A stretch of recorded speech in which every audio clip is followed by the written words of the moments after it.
উজ্জ্বল রঙের জার্সি পরে প্র্যাকটিসে লিটন কুমার দাস। হয়তো তার এই উজ্জ্বলতা আরও বেশি ছড়াতো যদি চ্যাম্পিয়ন্স ট্রফিটা তিনি খেলতে পারতেন। তবে আপাতত সেসব নিয়ে মাথা ব্যথা নেই তার। ফেরার তাগিদে মহাব্যস্ত টাইগার ব্যাটার। কোনো জিনিস হারিয়ে গেলে নাকি তার মর্ম বাড়ে। লিটন দাস যেন সেটাই টের পাচ্ছেন হারে হারে, জাতীয় দল থেকে বাদ পড়ে। তাই তো টাইগাররা যখন দুবাইতে, লিটন তখন মিরপুরে। নিজের ভুলগুলো শুধরিয়ে ফিরতে চান ওয়ানডে দলে। লিটনের সামনে আপাতত ঢাকা প্রিমিয়ার লিগ। মার্চে শুরু হবে ওয়ানডে ফরম্যাটের লিগটি। জিম্বাবুয়ের বিপক্ষে ওয়ানডে সিরিজের আগে যা হতে পারে এলকেডির জন্য দারুণ প্রস্তুতি।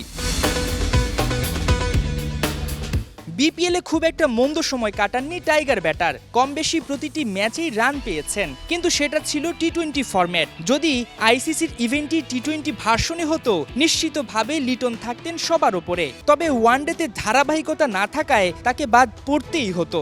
অবশ্য এবারই প্রথম নয়, ঘরের মাটিতে শ্রীলঙ্কার বিপক্ষেও বাদ পড়েছিলেন বাজে পারফরমেন্সে। এই ভাস্কর্যটির সঙ্গে লিটন কুমার দাসের দারুণ একটা মিল রয়েছে। অসাধারণ একটি শট খেলার অবয়বে দাঁড়িয়ে রয়েছে ভাস্কর্যটি, যেটি দেখলে যে কেউই মুগ্ধ হবেন, যেমনটি মুগ্ধ হয়ে থাকেন লিটন কুমার দাসের দারুণ শটে। তবে শুধুমাত্র দারুণ দারুণ শট খেললেই হবে না, তাকে দারুণ রান করতে হবে, নির্বাচকদের নজর কাটতে হবে। জাতীয় দলে ফেরা লিটন কুমার দাসের জন্য সহজ, আবার চ্যালেঞ্জও বটে। পারভেজ হোসেন ইমন যদি চ্যাম্পিয়ন্স ট্রফিতে রান করে ফেলেন, তবে লিটনের জন্য চ্যালেঞ্জটা দ্বিগুণ হবে।